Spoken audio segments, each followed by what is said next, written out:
اس سورہ مومنین میں اللہ تعالیٰ نے فرمایا ہے کہ ہم نے مسیح اور ان کی والدہ کو پناہ دی ہے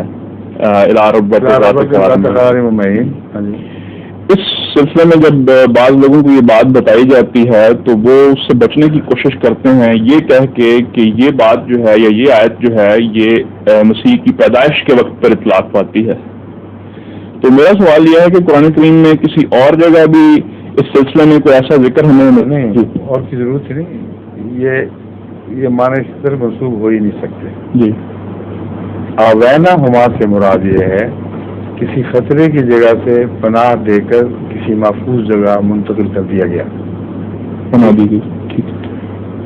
اگر مسیح مراد ہوتے تو اول ہما کی ضمیر نہ پھرتی اس طرف، کیونکہ ماں کے پیٹ میں جو بچہ ہو جی اس کہا جاتا ہے ماں کو بچے سمیت ہم نے پناہ دی، لیکن دونوں کو پناہ دی کہ بحث نہیں ہوا کرتی. جو باہر نہیں آیا جس کا الگ وجود نہیں شروع ہوا اس کا یہ ذکر ہما کے ضمیر کے سیرے میں ان دو کی طرف ضمیر پھینک کر اس کا ذکر کرنا یہ فساد و بلاوت کے خلاف بلکہ عام دستور کے خلاف.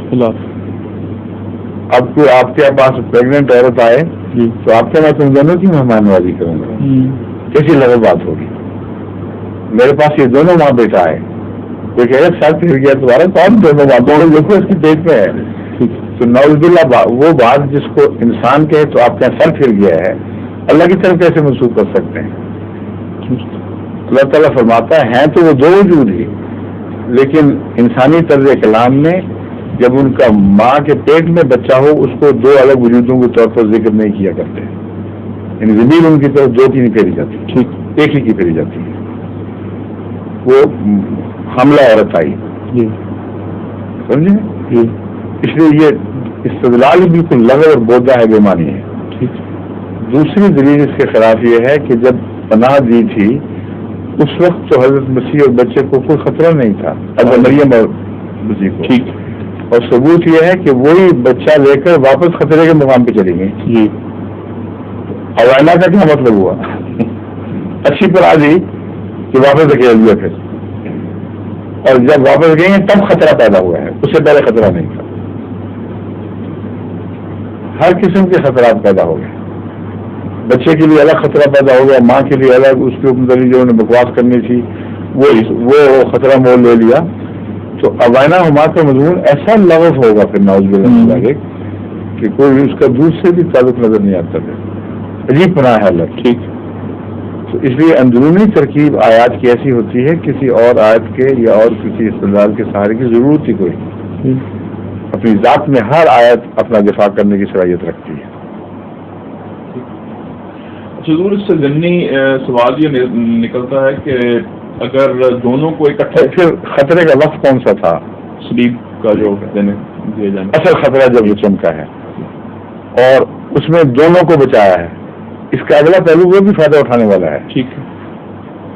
یہ کہتے ہیں مسیح کو آسمان پہ بھجوا دیا تو اوائنا ہو کہنا چاہیے تھا. پھر صرف مسیح کو پناہ ملی ہے جو آسمان پہ، ماں تو نہیں بیٹھی رہ گئی. لیکن ہمارے پاس قطعی ثبوت یہ ہے کہ حضرت مسیح نے بھی ہجرت، حضرت مسیح کی ماں نے بھی ہجرت کی. ثبوت اس بات کا یہ ہے کہ میں نے تمام تحقیق کروائی ہے، عیسائیوں سے یہودیوں سے پوچھا ہے، وہاں حضرت مریم کا واقعہ صلیب کے بعد کوئی ذکر کہیں نہیں ملتا. چند دن کا ذکر ملتا ہے، اس کے بعد غائب ہے.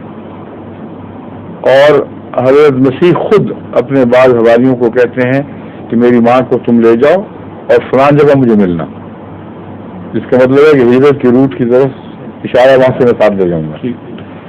اور پھر یہ کہ مقبرہ بھی کوئی نہیں، کہاں گیا؟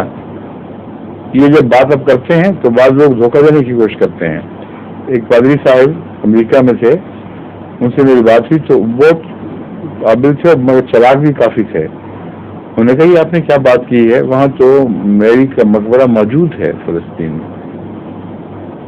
میں نے کہا ہے؟ کہتے ہاں بالکل پکی بات. میں نے کہا اس میں میری کی قبر بھی ہے؟ کہتے نہیں. اس کو پتہ لگ گیا کہ مجھے پتا ہے. اسے مقبرہ کے نام سے اس میں قبر کوئی نہیں میری کی. تو مراد یہ ہے کہ وہاں مدفون نہیں ہے، نہ اس کا دعویٰ کرتے ہیں، مقبول جہاں مرضی اس نے مرضی بنا لیں، سمجھ گئے؟ ظہور مہدی آخر زمان